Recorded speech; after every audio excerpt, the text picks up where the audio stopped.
23 children were discovered locked in the basement of a Georgia plantation in 1864, all bearing the same distinctive features: high cheekbones, pale green eyes, and auburn hair streaked with gold.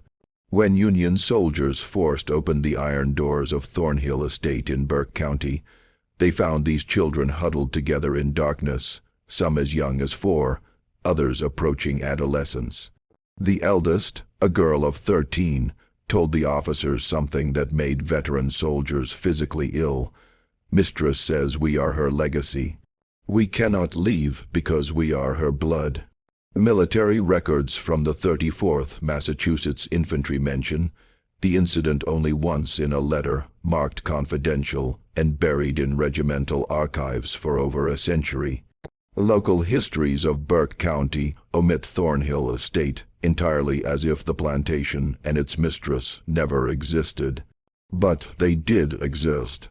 And what Catherine Thornhill created in those 16 years between her husband's death and the arrival of federal troops represents one of the most disturbing chapters in American history. A systematic breeding program designed to create generations of enslaved people who could never escape their bondage because they were genetically tied to their owner. Before we continue with the story of Catherine Thornhill and the nightmare she built in rural Georgia, I need you to do something. If you're hearing this story and it's making your skin crawl, subscribe to Circle of Fear 1. This channel dives deep into the darkest corners of American history. The stories they don't teach in schools, the secrets buried in courthouse basement and forgotten military records. And I want to know where you're listening from. Drop a comment telling me what state or city you're in. Are you close to Burke County, Georgia? Does your town have secrets like this buried in its past? Let's find out together. Now, let's go back to where it all began, to a cold February morning in 1847, when a young widow inherited a dying plantation and conceived a plan that would haunt Georgia for generations. The winter Catherine Danforth Thornhill buried her husband was the coldest Burke County had seen in 20 years. The Thornhill estate sat on 1,700 acres of red clay soil 7 miles southwest of W.S. Borough, the county seat. In 1847, Burke County was cotton country, though not as prosperous as the Black Belt regions further west. The soil here was tired, overworked by decades of single-crop farming. Plantations that had flourished in the 1820s were struggling by the 1840s, squeezed between falling cotton prices and rising costs. The Mexican War had drawn away laborers, and talk of territorial expansion divided communities along bitter lines. Thornhill Estate had once been among the more successful properties in the region. Catherine's late husband, Jonathan Thornhill, had inherited it from his father in 1838 with 42 enslaved workers, adequate equipment, and manageable debt. But Jonathan had been a poor manager and an enthusiastic gambler. By the time a winter fever claimed him in February 1847, the estate was mortgaged to the hilt. The fields were producing barely enough to feed the workers, and creditors were circling like buzzards. Catherine was 28 when she became a widow. She had married Jonathan when she was 19, a strategic match arranged by her father, Theodore Danforth, a prominent merchant in Augusta. The Danforths were old Georgia money, descended from settlers who had arrived in the 1730s. Catherine had been educated by private tutors, spoke French passably well, and had been raised with expectations of managing a substantial household. What she had not expected was to inherit a failing plantation with crushing debts and a 16-year-old son who looked at her with something approaching hatred. Richard Thornhill was Jonathan's son from his first marriage. His mother had died giving birth to him in 1831, and Jonathan had remarried 5 years later. Richard had never warmed to Catherine, viewing her as an interloper who had replaced his real mother. He was a sullen, bookish boy who spent most of his time in the estate's small library, avoiding both his stepmother and the practical work of running a plantation. Catherine found him weak, impractical, and entirely too sentimental about the enslaved workers. He had once suggested they should be taught to read, an idea so dangerous that Catherine had forbidden him from speaking of it again. The plantation itself reflected its declining fortunes. The main house was a two-story structure of whitewashed brick with 6 columns across the front portico, built in 1805 in the federal style. Paint peeled from the window frames, and the roof leaked in 3 places. The furniture inside was a mix of inherited pieces from Jonathan's family and cheaper replacements, purchased when the good pieces had been sold to pay gambling debts.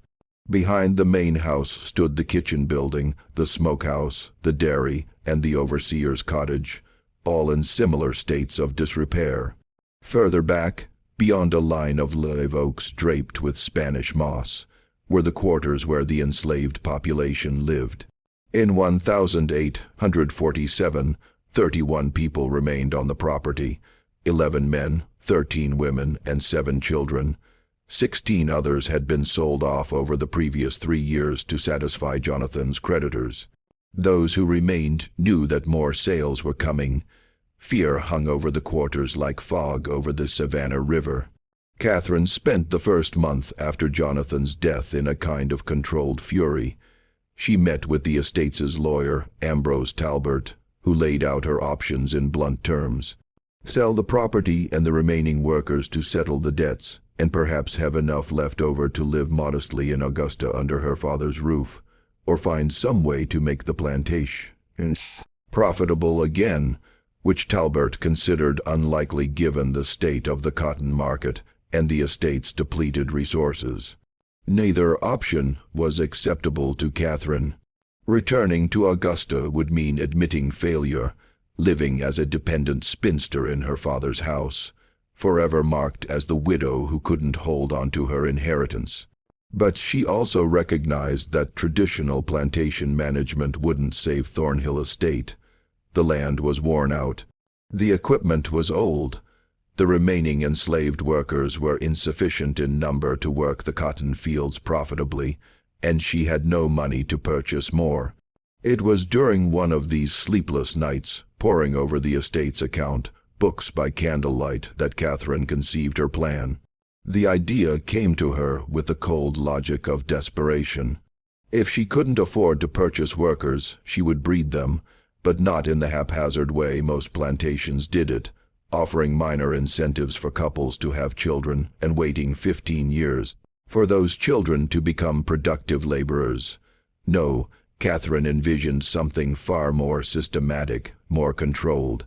She would create a population of workers who were biologically tied to the estate, who could never be sold because they were her own descendants, who would have an instinctive loyalty to the plantation because it was literally in their blood.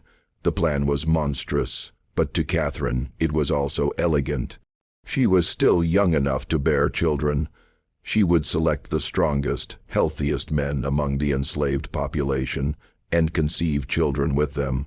These children would be raised knowing their parentage, would be given slightly better treatment than the others to ensure their loyalty, and when they reached maturity, would be paired with enslaved women to produce the next generation. Within 20 years, Catherine calculated she could have a workforce of 50 or more, all bound to Thornhill Estate by ties that went deeper than legal ownership. She began keeping a journal to work out the details. This was no diary of personal feelings. Catherine was far too practical for that. Instead, she created what she called her cultivation records filled with calculations, observations, and plans. She wrote in a simple substitution cipher, replacing keywords with innocuous agricultural terms. Children became seedlings. The men she selected became rootok. Pregnancies were plantings. The journal's pages were covered with diagrams that looked like breeding charts for livestock, because that was essentially what they were. Catherine's first selection was a man named Isaac, 24 years old, born on the plantation and known for his physical strength and steady temperament. She summoned him to the main house on a March evening in 1847, after the other workers had retired to the quarters. What happened that night was recorded in Catherine's journal only as first planting completed with rootstock 1, weather clear and mild. 3 weeks later, she summoned him again and then twice more before the month ended. By April, Catherine was confident she was pregnant. She recorded this in her journal with the same emotional detachment she might note the planting of cotton. Initial cultivation successful. Anticipate harvest in December. Richard Thornhill first suspected something was wrong with his stepmother in late May of 1847. He noticed she had stopped taking her morning rides around the property, claiming the heat bothered her, even though the Georgia summer had barely begun. She took her meals in her room more frequently, and had dismissed the house servant who usually attended her, preferring to manage her own affairs. For a woman as concerned with appearances as Catherine, this withdrawal was unusual, but it was a conversation Richard overheard in early June that truly alarmed him. He had been in the library, hidden behind one of the tall bookcases, when Catherine met with Miriam Grayson in the adjacent parlor.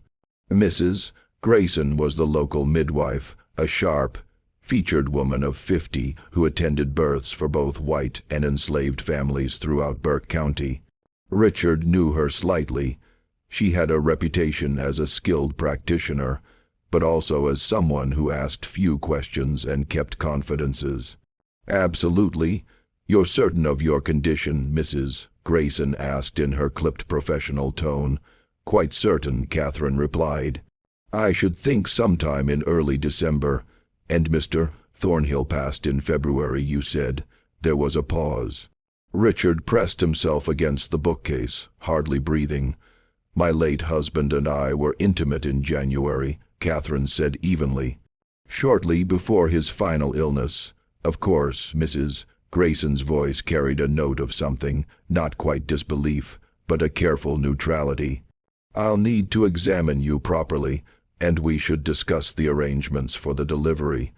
Will you want me here at the house?" "I will, and I'll need your discretion, Miriam." "Absolutely. You have it, as always." Richard waited until both women had left the room before emerging from his hiding place. His hands were shaking. The mathematics didn't work. His father had been bedridden for the entire month of January, barely conscious most days, racked with fever and chills. Richard had sat with him many nights. There had been no possibility of intimate relations between his father and Catherine, which meant the child Catherine was carrying had been conceived after Jonathan's death in March or April with someone else. The implications made Richard sick to his stomach. If word got out that Catherine had conceived a child out of wedlock, the scandal would destroy what little remained of the family's reputation. Creditors would move immediately to seize the property. The Danforth family in Augusta would disown her. But beyond the practical consequences, Richard was appalled by the deception itself. Catherine intended to claim this child as his father's legitimate heir, to lie to everyone, to build her future on a foundation of fraud. He considered his options. He could confront Catherine directly, but he was only 16, and she held all legal authority over the estate. He could go to lawyer Talbert in Westboro, but without proof, it would be his word against Catherine's, and as a minor, his testimony would carry little weight. He could write to his grandfather Danforth in Augusta, but Catherine read all outgoing mail from the estate. Instead, Richard began to watch Catherine carefully, looking for evidence, trying to understand what she was planning.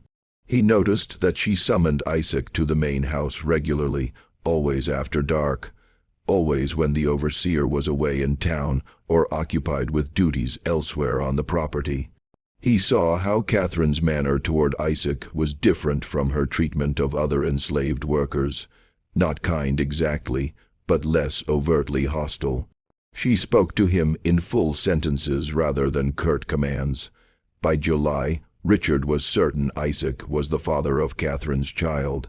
The realization filled him with horror, not just at the violation of social and legal boundaries, but at what it revealed about Catherine's character. She had coldly, deliberately chosen to conceive a child with an enslaved man, to claim that child as her late husband's, and to maintain this lie indefinitely. What kind of woman was capable of such calculated deception? He found part of the answer in early August during one of Catherine's rare trips to Westboro. Richard had been searching for legal documents related to the estate. He had vague thoughts of finding something that might give him leverage over Catherine when he discovered a leather-bound journal hidden in a locked drawer of Catherine's writing desk. The lock was simple enough for a determined 16-year-old to pick. The journal was written in cipher, but Richard had always been good with puzzles. It took him 3 days, working in secret whenever Catherine was out of the house, to crack the basic substitution pattern. What he read made his blood run cold. Catherine wasn't just having an affair with Isaac. She was implementing a deliberate breeding program.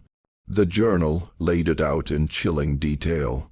Her plan to conceive multiple children with selected enslaved men, to raise those children as part of the plantation workforce, and eventually to breed those children with each other and with other enslaved people, to create an ever-expanding population of workers who would be genetically tied to Thornhill Estate and to Catherine herself.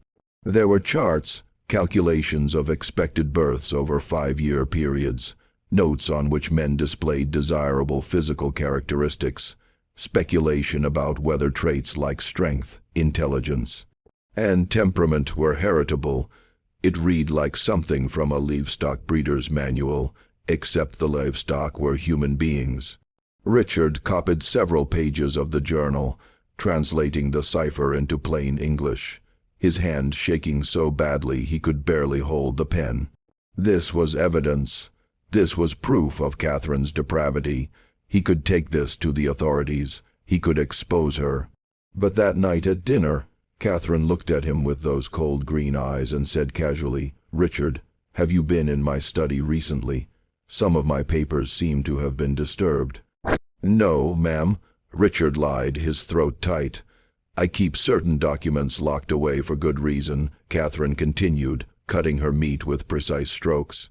"If I ever found that someone had violated my privacy, broken my trust in such a fundamental way, I'm afraid I would have to take serious action. Do you understand?" "Yes, ma'am." "Good, because family loyalty is everything, Richard, everything. Without it, we're simply animals tearing at each other." She smiled, but it didn't reach her eyes. "I know you loved your father very much. I would hate for his memory to be tarnished by scandal, especially scandal that might emerge from within his own household." The threat was clear. If Richard tried to expose Catherine, she would find a way to turn it back on him, to paint him as a disturbed, resentful stepson inventing lies about a grieving widow. Who would people believe? A respected plantation mistress from a prominent family, or an awkward teenage boy with known resentment toward his stepmother? Richard returned to his room that night and burned the pages he had copied, but he kept watching Catherine, and he began to feel increasingly unwell. It started with fatigue. By September, Richard found himself exhausted by mid-afternoon, unable to focus on his books. His appetite diminished. He developed frequent headaches that made it difficult to think clearly. By October, he was experiencing muscle weakness and occasional stomach pains. Catherine showed great concern. She insisted Richard stay in bed. She prepared his meals herself, bringing him bowls of soup and plates of soft foods. She summoned Mrs.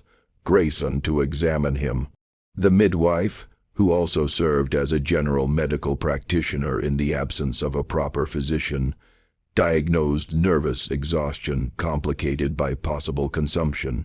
She prescribed rest, fresh air when Richard felt strong enough, and a special tonic that Catherine obtained from a pharmacy in Augusta. Tuberculosis often strikes young men of sensitive disposition, Catherine told Richard, adjusting his pillows with attentive care. Your father had a cousin who died of it at just your age. We must be very vigilant. Richard knew better. He had read about arsenic poisoning during his hours in the library. He recognized the symptoms in himself, the fatigue, the digestive troubles, the muscle weakness. Catherine was slowly killing him, disguising murder as disease, eliminating the one person who knew her secret and posed a threat to her plans. But he was too weak to fight back, too isolated to get help. The house servants followed Catherine's orders absolutely. The overseer rarely came to the main house. Richard's room was on the second floor, and by November he barely had the strength to get out of bed, let alone escape the property and reach Westboro. He made one final attempt to expose Catherine in late November, writing a letter to his grandfather, Danforth, in Augusta. It took him 3 days to compose it, working for a few minutes at a time before exhaustion overwhelmed him. He described Catherine's breeding program, her journal, the poisoning. He sealed the letter and gave it to one of the younger house servants, a girl named Pearl, begging her to post it in Westboro without telling Catherine. Pearl took the letter, but she also told Catherine, terrified of what would happen if the mistress discovered she'd been keeping secrets. Catherine read the letter expressionless, then burned it in the fireplace in front of Richard. You're very ill, darling, she said softly, almost tenderly. The fever is affecting your mind. You're imagining things that aren't real.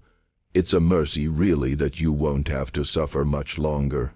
Richard Thornyhill died on December 3rd, 1847, 3 weeks before his 17th birthday.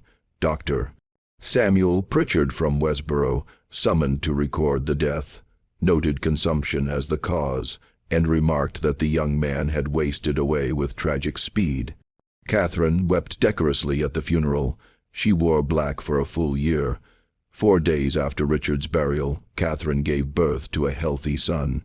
She named him Jonathan after her late husband and claimed he had been born slightly premature, which explained any questions about timing.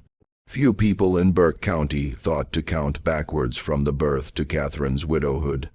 Those who did kept their speculations to themselves. It was not the kind of thing one discussed openly.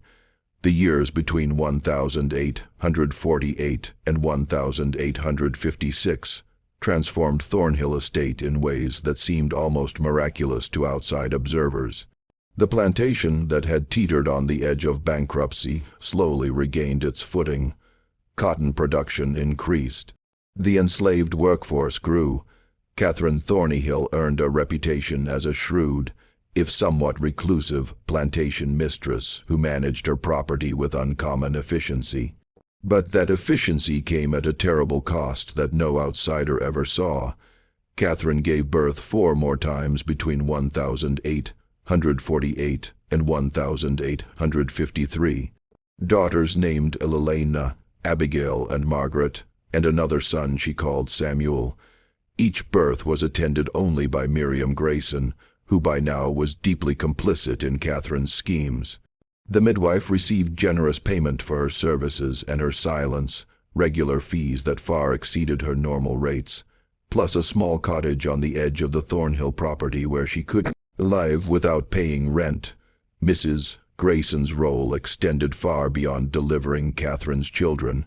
She also performed a darker function, ensuring that enslaved women on the property only gave birth to children who fit Catherine's careful plans. When pregnancies occurred outside Catherine's controlled pairings, and they did, because human beings will form attachments and intimate relationships, even in the most oppressive circumstances, Mrs.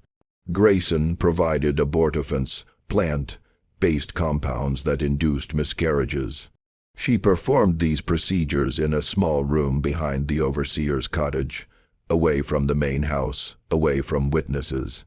The women subjected to these forced abortions rarely spoke of them, even to each other.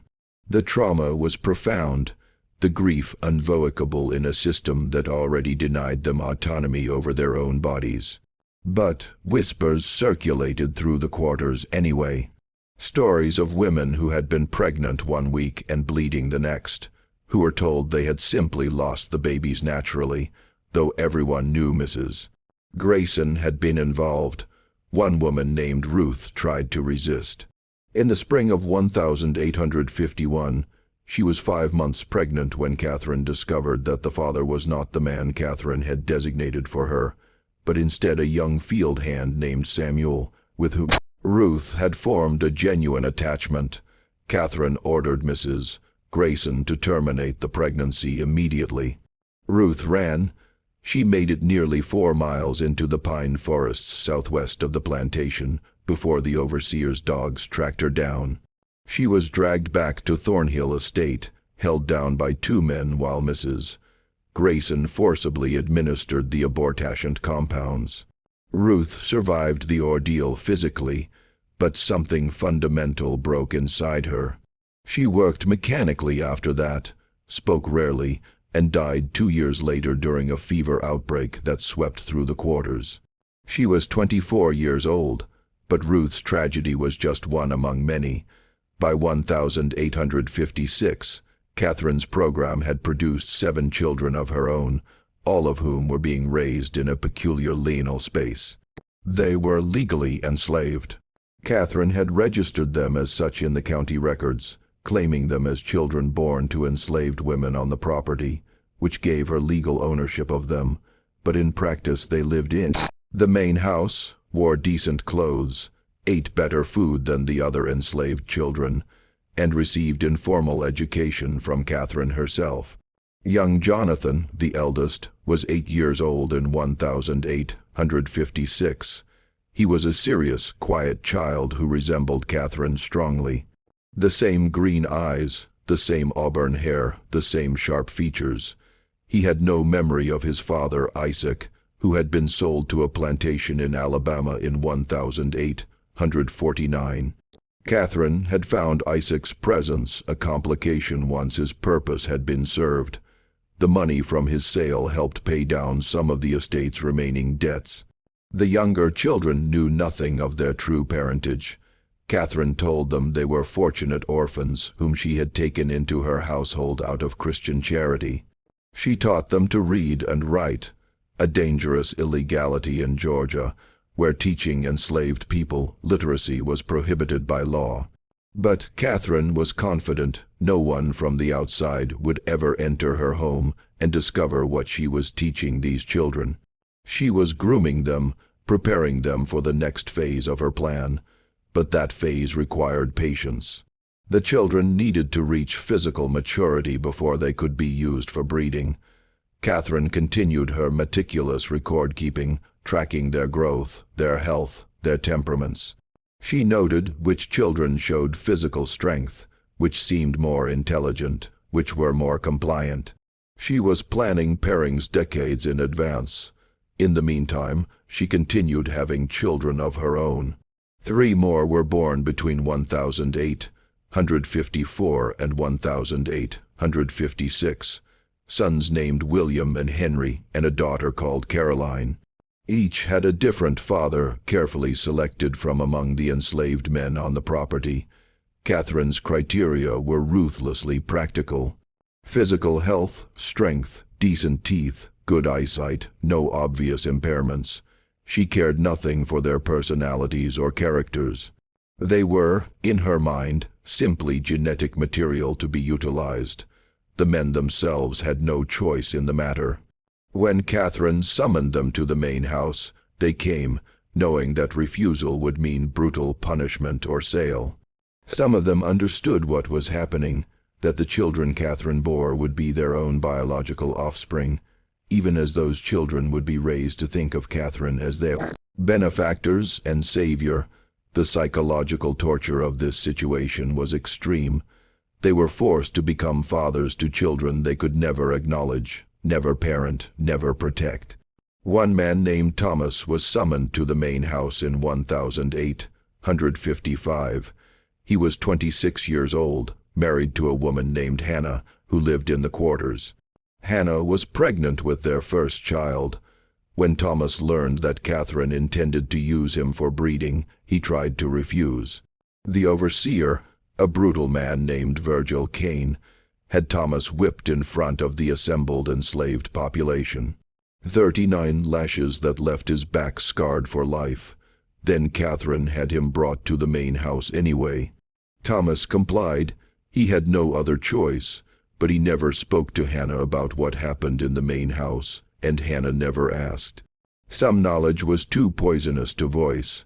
By 1856, Thornhill Estate housed a population that looked normal on the surface, but was actually structured along Catherine's twisted logic. There were the field workers, about 20 adults and their children, who worked the cotton and corn under the overseer's supervision. There were the house servants, 3 women and 1 elderly man, who cooked, cleaned, and maintained the domestic space. And then there were Catherine's special children, 10 in total by 1856, ranging in age from 8 years old down to infancy. These children occupied a strange position in the plantation hierarchy. The other enslaved people resented them for their privileges, but also pied them for what they represented. Everyone in the quarters understood on some level what Catherine was doing. They didn't have language for eugenics or breeding programs. Those terms would come later, but they recognized the pattern.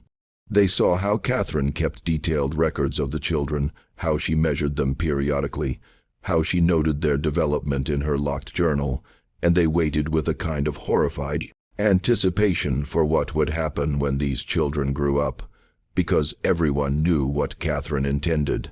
She had made it clear in subtle ways, in comments and instructions. These children were being raised to produce the next generation of workers. They were tools in Catherine's long-term plan to create a workforce that could never leave, could never be sold because they were genetically bound to her and to Thornhill Estate. It was an abomination disguised as innovation. But in the isolated world of a rural Georgia plantation in the 1850s, with no outside oversight and absolute power concentrated in the hands of the property owner, Catherine was able to pursue her vision without interference. The only person who posed any potential threat was lawyer Talbert in Westboro, who handled the estate's legal affairs and thus had access to records that might raise questions. But Talbert was a practical man who valued profitable clients, and by 1856, Thornhill Estate was becoming profitable. The cotton yields were improving. The workforce was growing through Catherine's breeding program at no acquisition cost. Debts were being paid down. Talbert asked no uncomfortable questions because he benefited from Catherine's success. The isolation of the plantation helped maintain secrecy. Thornhill Estate was 7 miles from Westboro, connected by a rough road that was often impassable in winter. Neighbors were few. The nearest plantation was 3 miles away. Catherine rarely entertained visitors and discouraged social calls. When she did interact with other plantation families, usually at church on Sundays or at occasional gatherings in Westboro, she presented herself as a proper widow, managing her late husband's property with Christian virtue and practical wisdom. No one suspected the systematic horror occurring behind the whitewashed brick walls of the main house and in the quarters beyond the oak trees. And even if they had suspected, would they have cared? This was Georgia in the 1850s, a society built on the brutal exploitation of enslaved labor. Catherine's program was more systematic, more coldly calculated than most, but it was not fundamentally different in kind from what happened on thousands of other plantations across the South. That was perhaps the most disturbing aspect of the entire situation. Catherine's breeding program was monstrous. but it was also logical within the framework of a society that already treated human beings as property to be bought, sold, and bred at will. She had simply taken the underlying logic of slavery and followed it to one of its most horrifying conclusions. But systems built on such profound injustice contained the seeds of their own destruction. Change was coming to Georgia and the entire South, though in 1856, few people could imagine how soon or how violently it would arrive. The late 1850s brought increasing tensions to Burke County and all of Georgia. The question of slavery's expansion into new territories dominated national politics. The violence in Kansas Territory, where pro-slavery and anti-slavery settlers were literally killing each other, was discussed in anxious tones at the courthouse in Westboro. The presidential election of 1856, which put James Buchanan in office, did little to resolve the fundamental conflicts tearing the country apart. Catherine paid little attention to politics. Her focus remained fixed on Thornhill Estate and her long-term program. By 1859, her eldest children were approaching adolescence. Jonathan was 11, Elena was 10, Abigail was 9. They were still too young for the breeding phase of Catherine's plan, but she was already making preparations, already selecting which of the enslaved young women would be appropriate partners when the time came. It was during this period that Catherine constructed what she called the Heritage Room in a previously unused section of the mansion's east wing. She told the house servants it would be a storage space for family records and memorabilia. In reality, it was a shrine to her breeding program.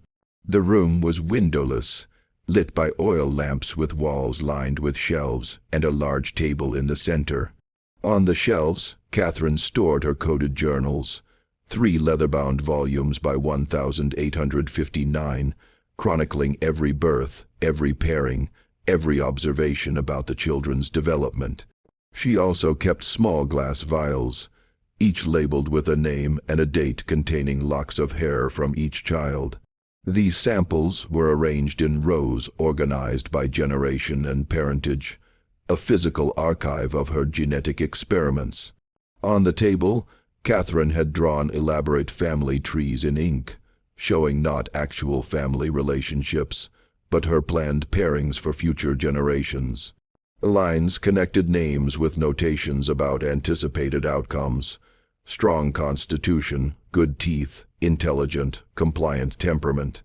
It looked like breeding charts for show dogs or race horses, except the names were human.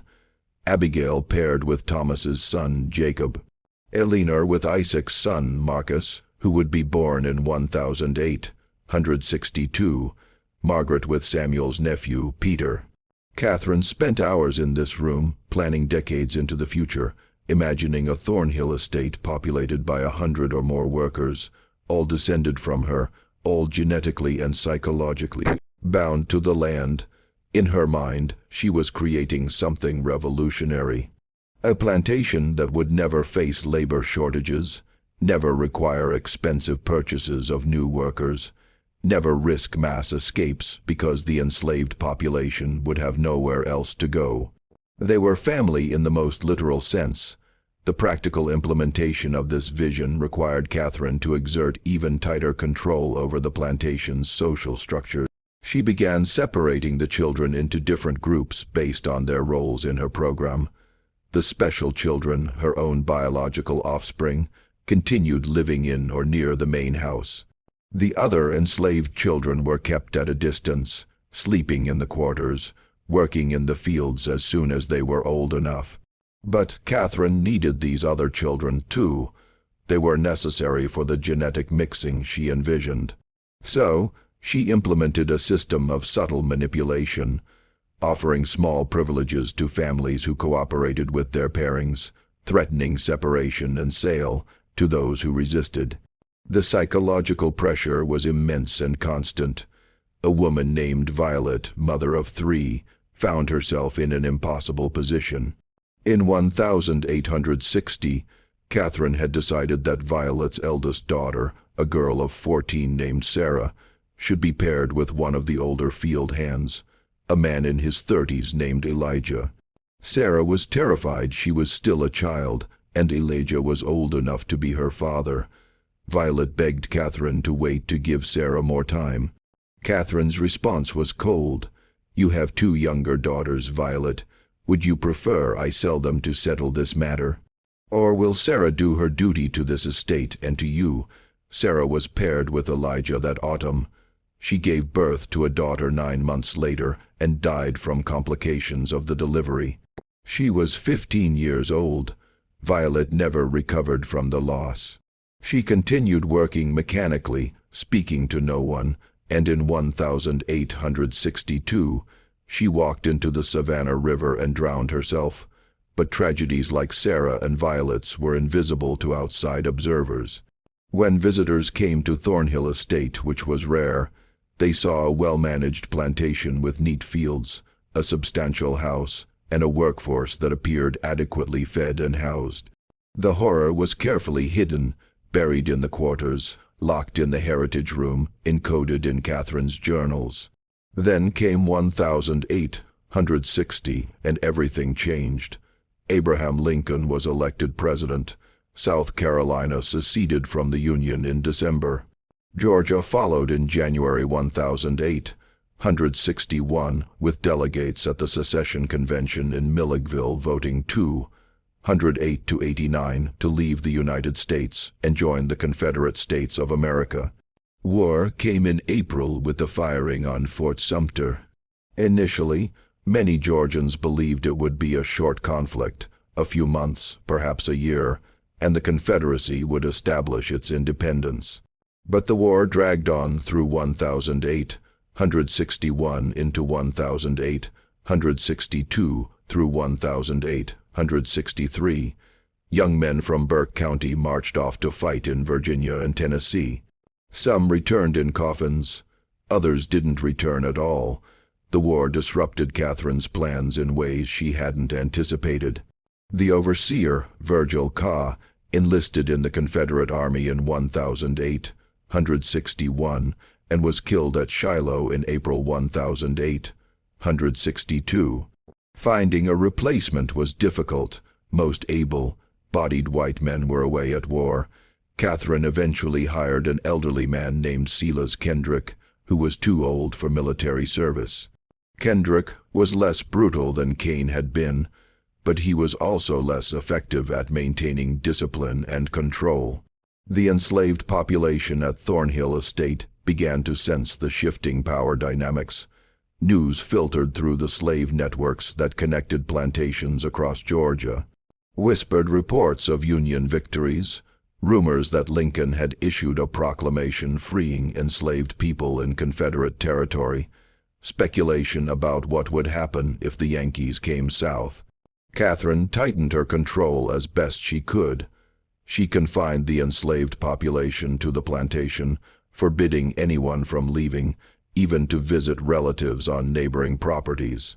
She increased rations slightly to reduce the temptation to run away, and she accelerated her breeding program, pushing some of the children into pairings earlier than she had originally planned.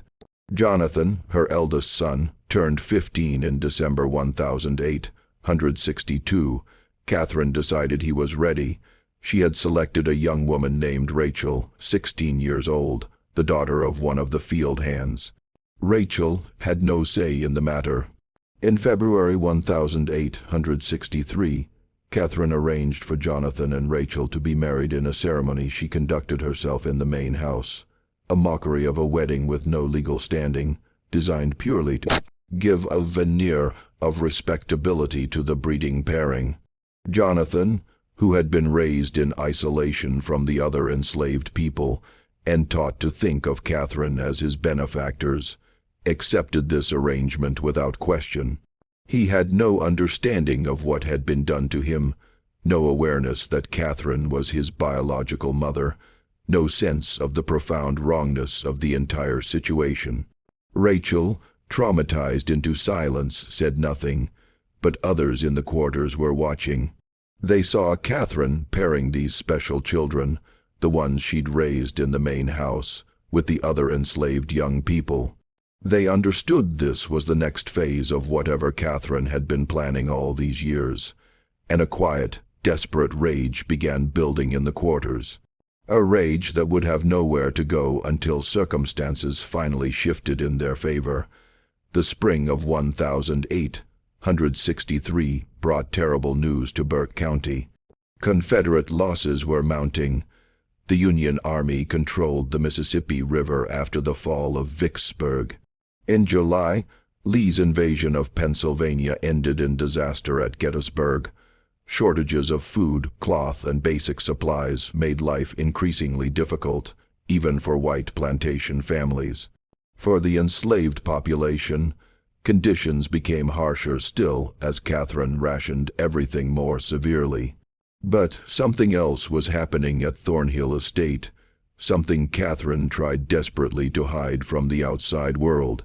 The children she had been breeding and raising were becoming aware of their true parentage.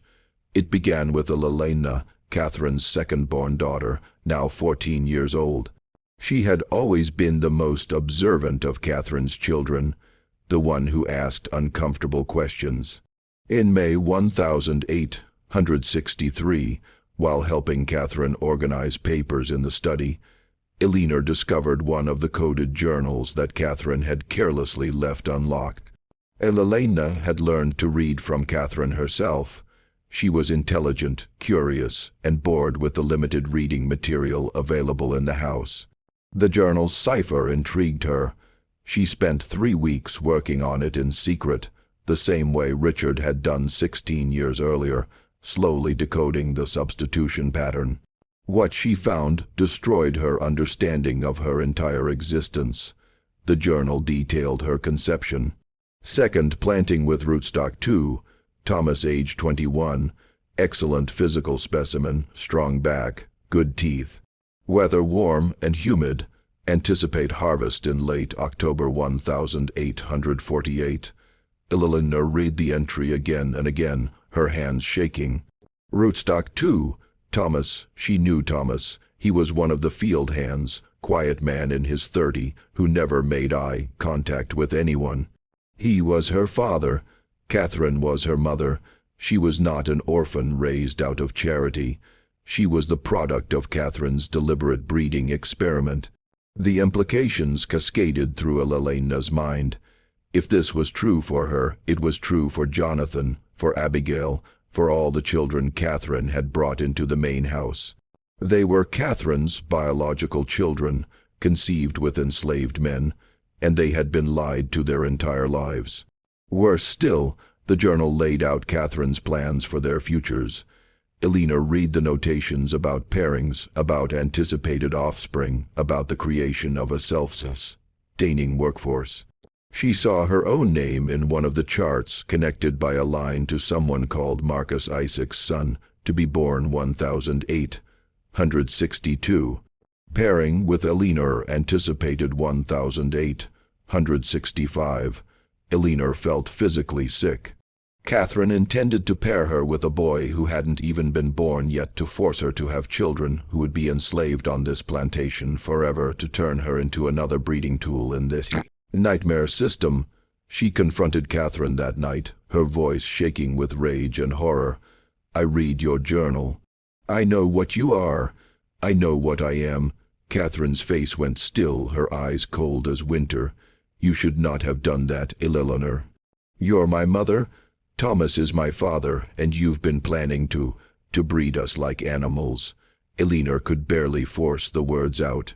"Sit down," Catherine commanded. "No, sit down." The threat in Catherine's voice was unmistakable. Elena sat, her whole body trembling. Catherine paced the room, her mind clearly working through the problem Elena now represented. Finally, she spoke. "You are intelligent enough to understand the position we're in, so I'll speak plainly. Yes, I am your biological mother. Yes, I have been implementing a systematic program to create a self-sustaining workforce for this estate. And yes, you and the others will participate in that program when you come of age. I won't, Elena said, but her voice lacked conviction. You will, because the alternative is far worse. Catherine leaned forward, her face inches from Elena's. Right now, you live in this house, you eat good food, you wear decent clothes, you can read and write. What do you think happens if you refuse to cooperate? I sell you. I sell you to a plantation in Alabama or Mississippi where they work field hands to death in 5 years. Where women are brutalized as a matter of course. Where literacy earns you a whipping or worse. Is that what you want? Eleanor said nothing, tears streaming down her face. I thought not. Catherine straightened. You will not speak of this to your brothers or sisters. You will not speak of it to anyone in the quarters. You will continue your life exactly as before, and when the time comes for you to fulfill your role in this family's future, you will do so. Do you understand? Yes, Elena whispered, but Catherine had made a critical error. She had revealed the truth without adequately controlling the information. Elena did speak to others, not immediately but gradually, carefully. She told Jonathan first, showing him the journal entries she had memorized. Jonathan's reaction was different from Elena's. He had been so thoroughly conditioned by Catherine, so completely isolated from any alternative framework for understanding the world, that he struggled to see what was wrong with Catherine's plan. She gave us a better life, Jonathan said, confused by Eleanor's anger. We could have been working in the fields. Instead, we're here. We're property, Jonathan. We're slaves. Our own mother enslaved us. She's protecting us. She's keeping us together. If we were sold, we'd be separated, sent to different places. This way, we stay together. We stay at Thornhill. Elena realized with horror that Jonathan had been too successfully indoctrinated. He couldn't see the cage Catherine had built around all of them. But Abigail, 13 years old and sharp as glass, understood immediately when Elena told her. And Margaret, at 12, understood too. The younger children were still too young to fully grasp it, but the older ones, they knew now. They knew what they were and what Catherine intended for them. The knowledge changed the atmosphere in the main house. Catherine felt it, that shift in the air, the way her children looked at her now. There was fear, yes, but also something else. Calculation, waiting. They were biding their time, and Catherine knew it. She considered her options. She could sell the older children, eliminate the problem, but that would waste years of investment and planning. She could punish them severely enough to break their spirits, but physical brutality might damage them in ways that would interfere with the breeding program. She needed them healthy, capable of bearing children, so Catherine chose a different approach. She would demonstrate the consequences of disobedience through someone else. In August 1863, a young woman named Grace tried to run away from Thornhill Estate.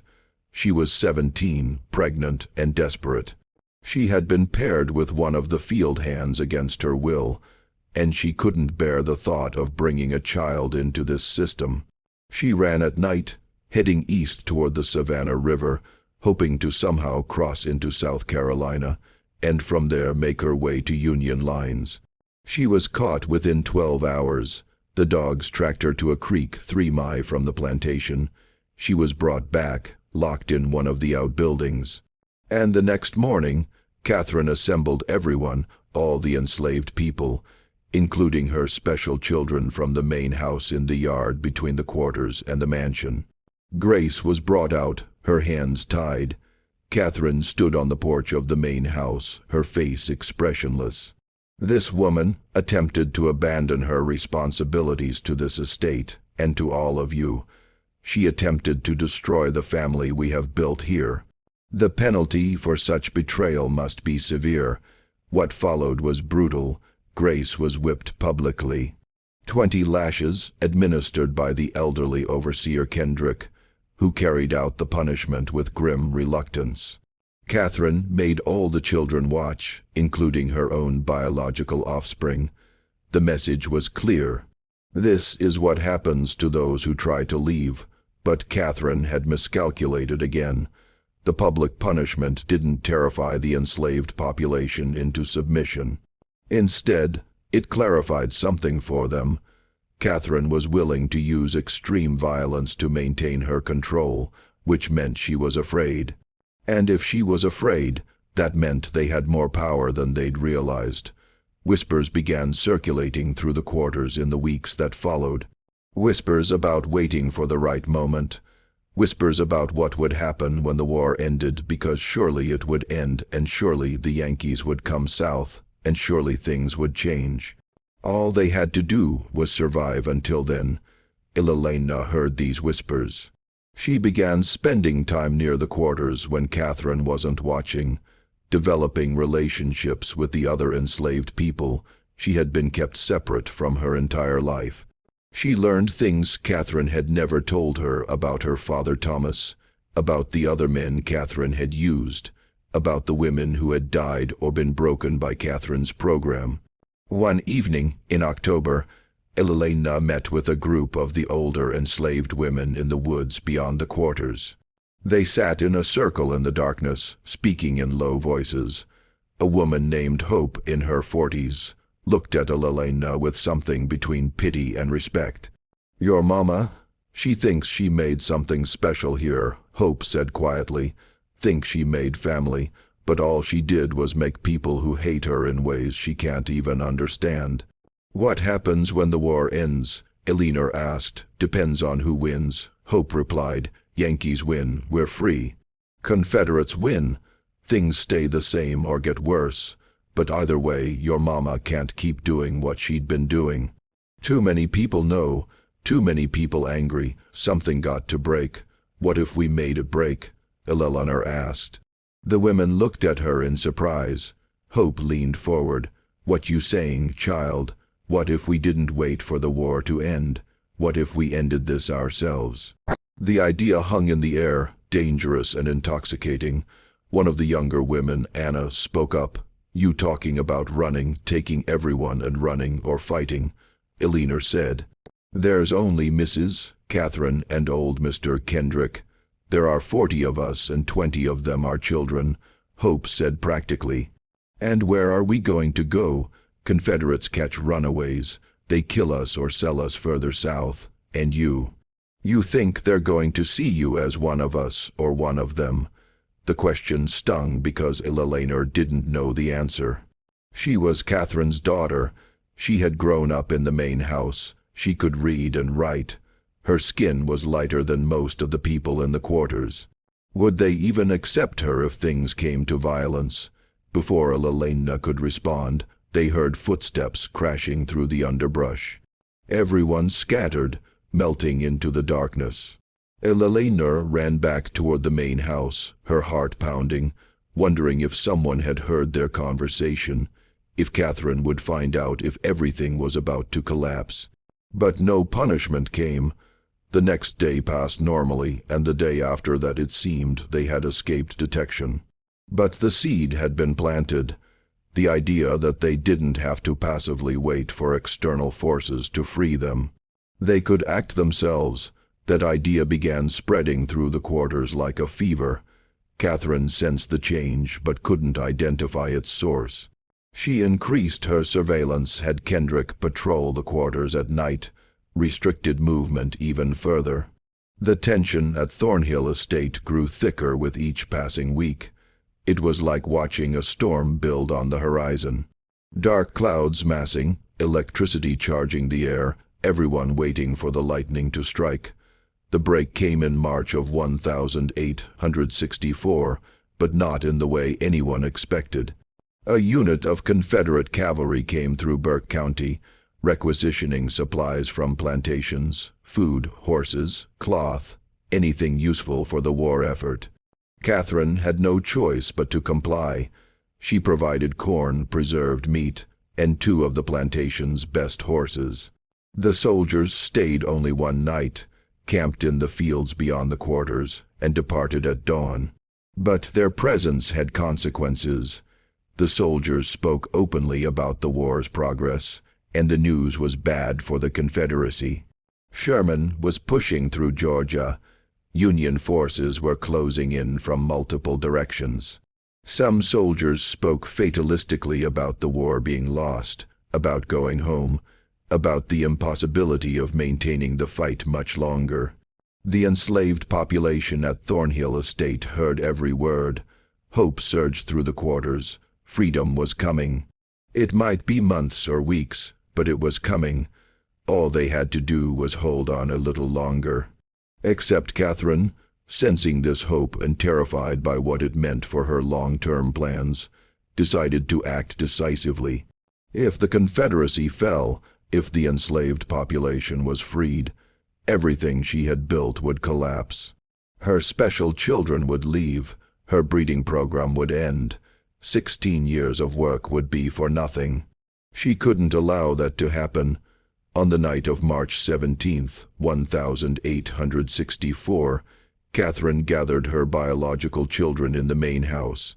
Jonathan, Elena, Abigail, Margaret, Samuel, William, Henry, Caroline, and the 3 youngest who were still infants. 11 children in total, ranging from 16 years old down to 6 months. Things are going to change very soon, Catherine told them, her voice calm, but her eyes intense. The war may end badly for us. The Yankees may come. There may be attempts to take you away from me, to destroy our family. I cannot allow that to happen. Elena felt ice slide down her spine. What are you planning? We're going to secure our future, Catherine said. Tonight, she led them to the Heritage Room in the East Wing, the room none of them except Jonathan had ever been allowed to enter. Catherine lit the oil lamps illuminating the shelves of journals, the vials of hair samples, the elaborate family trees drawn on paper and pinned to the walls. This is our legacy, Catherine said. This is what we've built together, and no one is going to take it from us. From a locked cabinet, Catherine withdrew a small wooden box. Inside were several glass bottles containing clear liquid. This is a medicine called laudanum. She explained, in small doses. It provides relief from pain in larger doses. It provides eternal peace, Abigail gasped. You want to poison us. I want to protect you, Catherine corrected, her voice taking on an edge of desperation. If the Yankees come, if they free the others, where will you go? You're not white enough to live in white society. You're not fully black in their eyes either. You'll be outcasts, owned by no one, belonging nowhere. Is that better than staying here, staying together, staying with me? Yes, Elena said firmly. Anything is better than this. Catherine's face hardened. You're too young to understand. All of you are too young. But I am your mother, and I know what's best for this family. She moved toward the bottles, but Jonathan stepped between her and the others. He was 16, nearly as tall as Catherine, and something in his face had changed. No, he said quietly. Jonathan, don't be foolish. You understand the plan. You've always understood. I understood what you told me, Jonathan said. But Elena showed me the journals. I read what you wrote about us, about Father Isaac, about Father Thomas, about all of them. I know what you did. I know what you are. I am your mother. You're a monster, Jonathan said, and his voice broke on the word. Catherine slapped him, a sharp crack that echoed in the small room. How dare you? After everything I've given you, after everything I've sacrificed, you sacrificed nothing, Elena said, stepping forward to stand beside Jonathan. You used people. You destroyed them. You destroyed us. Catherine looked at her children, seeing them clearly, perhaps for the first time. They were united against her. Even the younger ones who didn't fully understand what was happening sensed the confrontation and stood with their older siblings. She had lost them. In that moment, Catherine made a final desperate decision. If she couldn't keep her children, if they were going to reject her and leave her and destroy everything she had built, then she would at least preserve the record of what she had accomplished. Future generations would know what Catherine Thornhill had created, even if the creation itself had failed. She grabbed the journals, the charts, the vials of hair samples, clutching them to her chest. "You think you can escape me? You think you can pretend none of this happened? These records will survive. They'll prove what I built here. They'll prove I was right." She pushed past her children and ran from the room, carrying the physical evidence of her crimes. Jonathan and Eleanor chased after her, but Catherine was faster. Driven by manic energy, she ran through the main house, out the front door, across the yard toward the quarters. What happened next depended on who you asked. Multiple testimonies would later conflict, each person remembering the events slightly differently, shaped by their own trauma and perspective. What is certain is that Catherine reached the quarters carrying her journals and specimens. What is certain is that the enslaved population, roused by the commotion, emerged from their cabins to see the mistress who had tormented them for 16 years running toward them in the darkness, clutching the evidence of her atrocities. What is certain is that someone, maybe Hope, maybe one of the men, maybe several people at once, decided that this was the moment. This was when it ended. Catherine Thornyhill disappeared that night. Her journals were found scattered in the mud outside the quarters, pages torn and muddy. The vials of hair samples were smashed, the charts were burned, and Catherine herself was simply gone. Jonathan and Eleanor reaching the quarters minutes after their mother found chaos. People shouting, running in different directions, the acrid smell of smoke where someone had lit a fire to burn Catherine's papers. "But no, Catherine, where is she?" Jonathan demanded. Hope looked at him with an expression he couldn't read. "Gone, that's all you need to know. She's gone and she ain't coming back." "What did you do to her? What she had coming?" Hope said simply. "Now you got a choice, boy. You can raise hell about your mama, or you can understand that justice got done here tonight and let it rest." Jonathan looked at Eleanor. His sister's face was pale, her eyes wide, but she nodded slowly. "Let it rest," she whispered. The next morning, Catherine Thornyhill was reported missing. Old Mr. Kendrick, the overseer, searched the property but found nothing. He reported the disappearance to the sheriff in W.S. Borough, who came out to investigate, but ultimately concluded that Mrs. Thornyhill had likely fled the area in fear of advancing Union forces. A reasonable assumption given the deteriorating military situation. No one from the quarters spoke of what had happened. Jonathan and Eleanor and the other children said nothing. The official record simply states that Catherine Thornyhill disappeared on the night of March 17th, 1864, and was never seen again. But everyone at Thornyhill Estate knew the truth, even if they never spoke it aloud. Catherine had been killed that night. Her body had been disposed of somewhere on the plantation's 1,700 acres, and her children, her biological offspring, her breeding experiments, her legacy, had chosen to let her murderers go unpunished because they understood that their mother had earned her fate. The war ended 14 months later. General Sherman's army swept through Georgia in late 1864, though they passed 30 miles north of Burke County and never came directly to Thornhill Estate.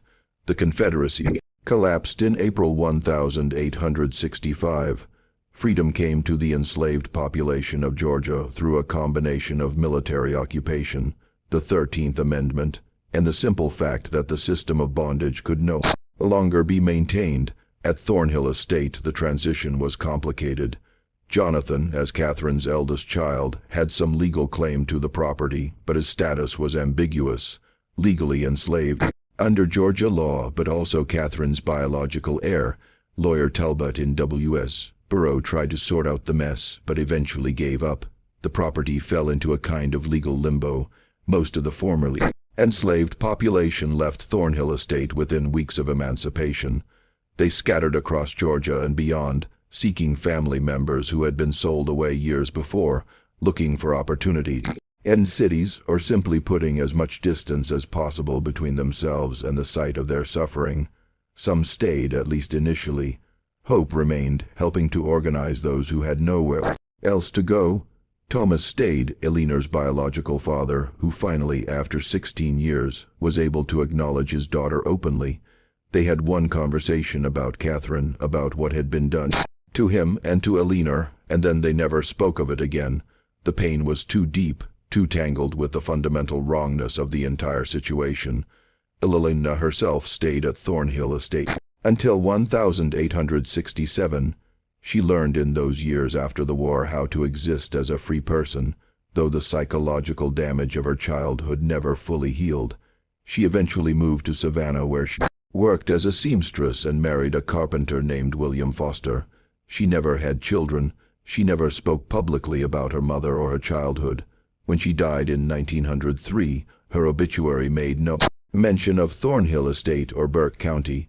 Jonathan stayed at the plantation longer, trying to work the land with a small group of freedmen who remained. But the cotton market was depressed. Soil was exhausted, and the property's reputation had begun to spread through the black community in Burke County. By 1869, Jonathan gave up and abandoned the estate. He drifted west, eventually settling in Texas under an assumed name. He died in 1891, and his few possessions included a small notebook where he had written over and over in tiny script, "I did not choose this. I did not choose this. I did not choose this." Thornhill Estate itself decayed rapidly. The main house was partially burned in a suspicious fire in 1871. The remaining structures fell into ruin.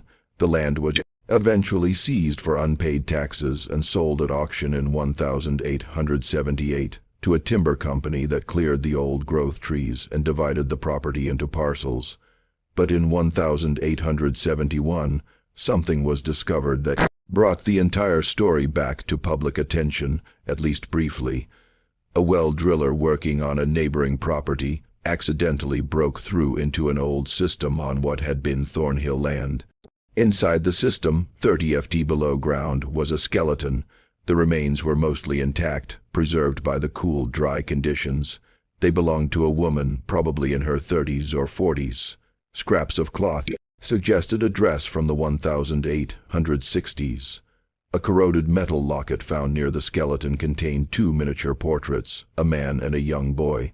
The coroner in W.S. Borough examined the remains and concluded the woman had died from blunt force trauma to the skull. The skeleton was buried in an unmarked grave in the county cemetery. The official record identified the remains only as unknown female. Discovered former Thornhill property, 1871. But people in Burke County's black community knew who it was. The story had been passed down in whispers in kitchens and churches, in coded language that protected those who had been present that night in March 1864. They knew Catherine Thornhill had been killed by the people she had enslaved and brutalized. They knew her body had been hidden in a deep well or system. They knew justice of a kind had been done. Over the years, more information emerged, though always fragmentarily, always incompletely.